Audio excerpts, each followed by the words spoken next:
Hi, you're listening to the From Imposter to Empowered podcast. I'm your host, Jill Perrick, a life and success coach who specializes in helping working professionals and entrepreneurs overcome imposter syndrome.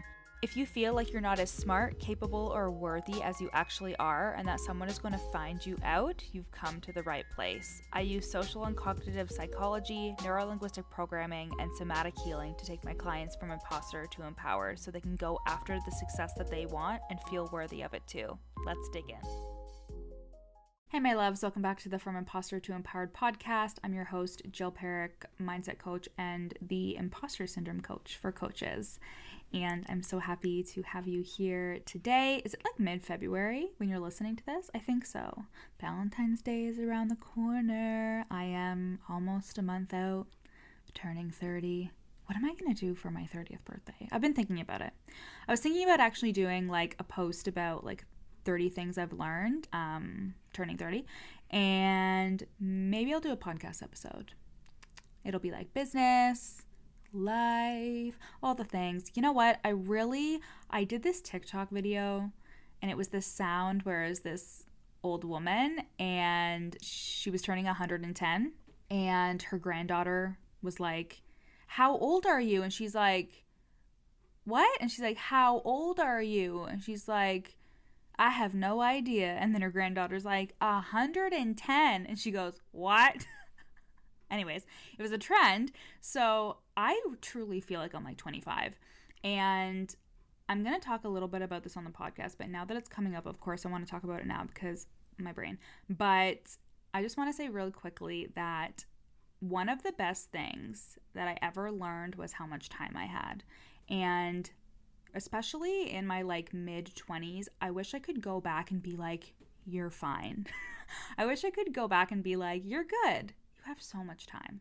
You have so much time. You know, you're going to feel like you don't have anything figured out, but why do you need to feel like you have everything figured out?" You know, and when I was 25, I was still doing my master's.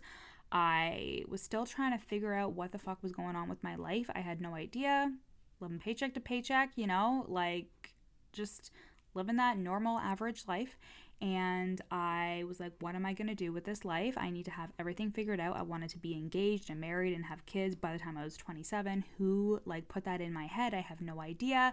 So I had a lot of these false ideas of how my life should be at a certain time.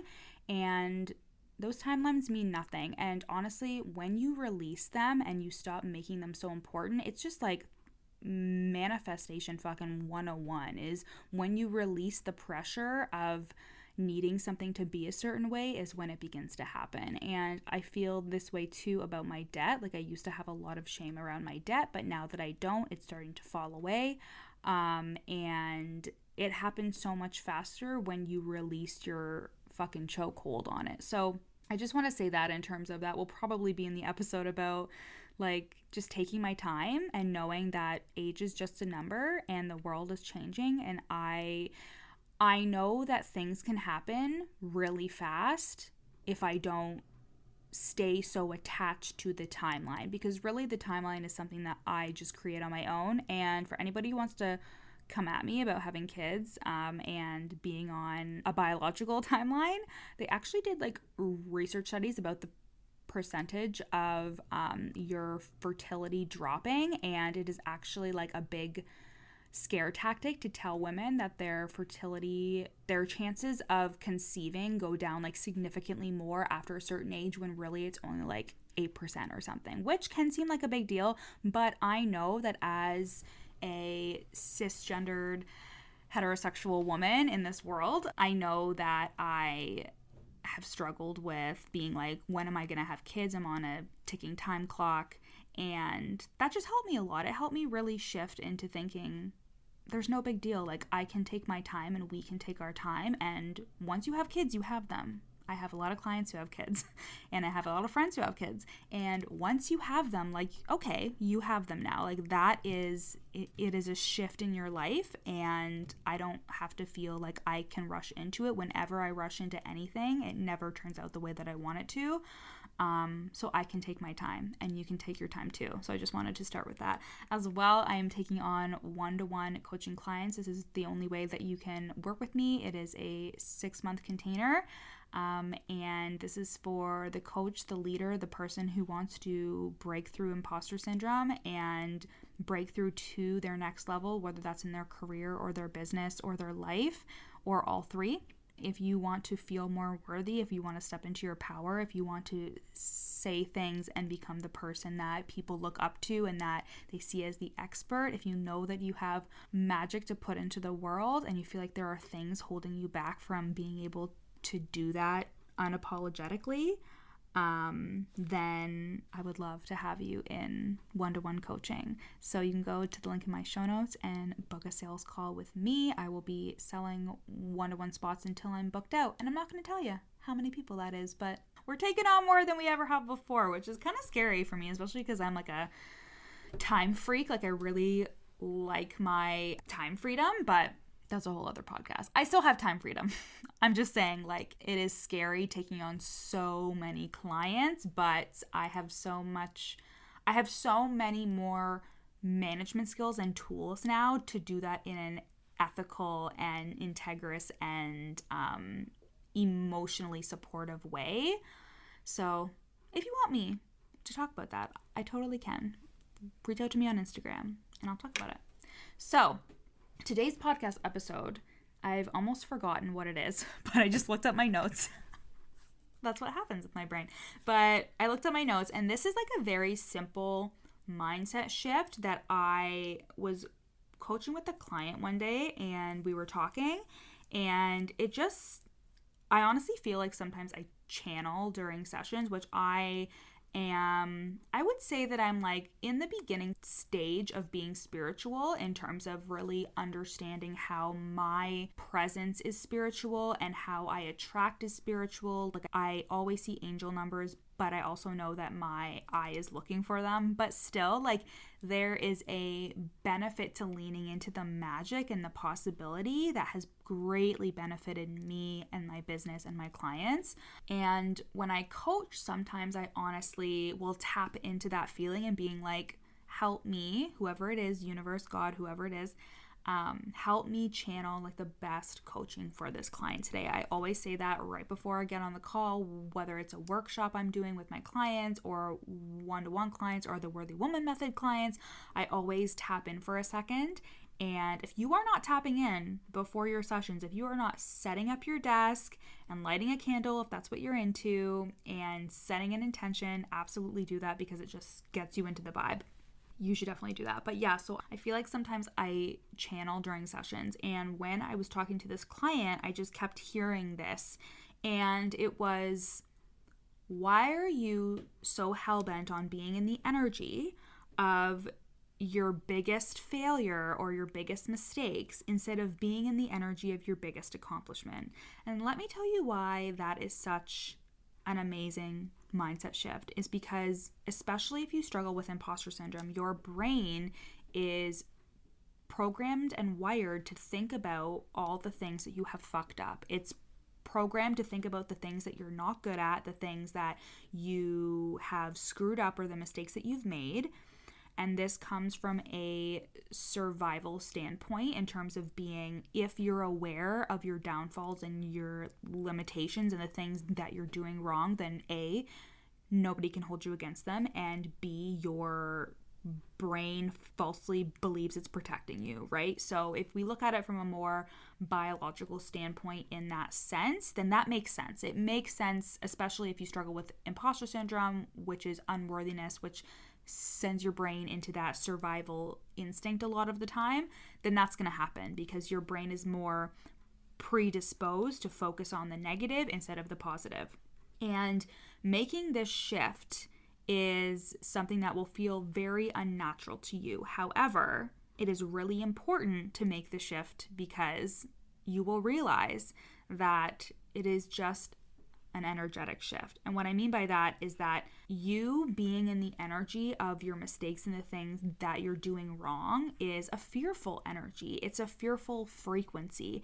It's you showing up and being like, okay, so I'm saying this on this mini training, but I know that I've struggled with this and they don't know that behind the scenes I've done X, Y, Z. And it doesn't come across as you feeling confident, and that will translate when you show up, whether it's in a meeting, whether you show up on social media, whatever it is, when instead making the shift into, but what have I accomplished? And this is why I have the accomplishment journal. And sometimes when I'm feeling really down on myself, I'll stop doing it and I notice it and I'm like, fuck, I gotta get back into that accomplishment journal. Even if it's like, I did this task today, it could be the smallest task, but I make sure to fucking write it down, because paying attention and keeping on your accomplishments and not being a perfectionist with your accomplishments. So not being like, I had signed a client today and that's the only acceptable accomplishment. Me being like, I unstacked the dishwasher even though I was really tired. That's an accomplishment. Or a client said, I resonate with this so much, and that to me is an accomplishment, right? No accomplishment is too big or too small. So if you don't have an accomplishment journal, it's basically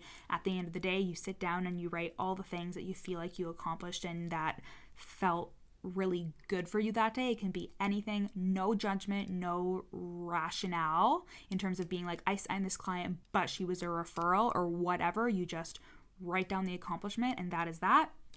And if you do this on a more often basis, you are shifting into the frequency of being like, I am in the energy of my biggest accomplishment. I am in the energy of the things that I have done that have been good, that have contributed to my self-worth, that have gotten me to this point, instead of all of the things that you feel like make you a piece of shit, instead of all of the things that you think you did wrong or that you think make you a fraud. So especially in the instance of feeling like a fraud, let's say for an example, you're a coach and you're showing up and you're talking about, let's say you're like a life coach and you're talking about relationships and you're talking about how to communicate with your partner.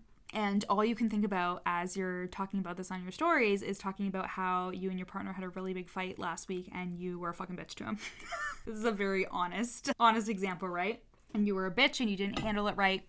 Whatever. That's what you're telling yourself as you're doing this. And you can start to feel like, oh, like I feel like I'm not showing up in that energy, which instead you can direct your brain to a time where you guys did communicate really, really well and what worked when you guys communicated really well, and just simply shifting into that and pointing your brain in that direction, especially if you have a neurodivergent brain and wants to think in that all or nothing thinking, pointing your brain back to, but there are so many things. There are so many things that we've done right and so many things that have been good. And when I asked my client to be in that energy, they were kind of like, oh, wow, like, it just feels kind of fake and like abnormal, but you guys know that with the brain, everything is going to feel fake and weird and abnormal at first. But if we look at the cold hard facts, did you accomplish that thing or not? Yes, there's no reason for you to not believe it. And even so, even if you're like, but I haven't accomplished that, Jill, somebody else has. So even if it's not your accomplishment and you're saying, I want to make 10K a month or something like that, and you're like, but I haven't accomplished that, and like, I feel inferior because of that, but somebody else has. So if it's possible for them, it's possible for you. And that's why it always comes back to you. And you could argue, well, I haven't yet, and this is why, and blah, blah, blah. And that's your opportunity to do the mindset work. That's your opportunity to look at your own limiting beliefs and think, okay, if I don't think I can accomplish that, why, right? And to look at yourself. So at the end of the day, I have an example too where I have hundreds of testimonials for my clients, hundreds. Video testimonials, screenshots, all the things. I have had people be like, you changed my life. Multiple people have said, you've changed my life. This is so good, blah, blah, blah. My brain wants to focus on the 2 or 3 clients that I think didn't get results, or I think didn't get results that were good enough for my high standards of myself. Right? And this is me being hyper vigilant and like interpreting their behavior in a certain way, or just assuming, or I hadn't talked to them in a while and just assuming that they were unhappy with my content. I think about this one client who actually ended up working with me long term, but she was in a different container with me before. And I told myself for months, because she would always watch my stories meticulously, I thought that she was watching my stories because she hated me, which is so ridiculous. But I thought that she was watching my stories because she was like, oh, this person is talking about all these things and she didn't help me and blah, blah, blah. And then she ended up signing on with me for a different container. And I was like, oh, it was an option for my brain to say, she actually wants to work with you more because you had such an impact on her, right? But my brain wants to go to those 2 or 3 clients where I was new and clunky and figuring shit out, or the ones that like fell off and couldn't pay me. Like, my brain wants to go there, but I know that there are hundreds more of the opposite. There are so many other people, and my brain is just hypervigilant. It's anxious. It wants to look at the negative because it wants to protect me, and your brain just wants to protect you too. But that's why I call this like a shift. A mindset shift is not you being like, this is my natural state. A mindset shift is you being like, I am shifting into this energy. So I want you to think about this when you are going out there, you're doing the thing, or you're doing a task and you don't feel good enough. Like right now I am writing my Imposter Syndrome book, and every time my brain wants to say this isn't good enough or whatever, which is like all the time, I am like, if I was feeling the most confident ever, if I was shifting into my testimonials and the power that I know that I have and the knowledge that I know that I have, what would I say? And it is a shift. It is a shift that I have to go into over and over and over again until it becomes more natural and more automatic, you know, and it's going to feel uncomfortable at times. But again, that is like, you are literally changing your brain. So if you expect it to be easy, don't be silly. Don't be silly. Okay. So yeah, this is a little simple mindset shift, not so simple sometimes, but it is a simple shift that you can make and that you can become aware of, because if your brain has those back of the brain thoughts when you're doing things like, oh, but that client, or oh, but you actually struggled with this, so are you qualified? It's like a very faint whisper. Your inner imposter is whispering in your ear, and it could be something that you've never verbalized. It could be something that you have never written down in your journal, or it could be something that you always have in your journal, but it's usually something that you haven't really said before or aren't trying to give a voice. But it can get really, really loud if you keep just bypassing it. So first of all, dump out all your thoughts, even if you think that they're ridiculous, because you will really realize a lot of things when you do that. But also noticing when your brain is going into that survival mode. Notice when your brain is going into, here are all of the things that we've done wrong, but what if we thought about the things that we've done right? And what if we decided to dump those all out or pay attention to those every single day? And you will notice how your confidence grows exponentially. So your task is to do an accomplishment journal, okay? And let me know how you feel about all of this. And you can send me a DM at your coach Jill, and you can also apply to work one-to-one with me in a 6-month container. It will absolutely change your life, and I'm fucking certain of that. So you can go to the link in my bio and book a sales call. I love you guys. See you next week. Thanks for listening to the From Imposter to Empowered podcast.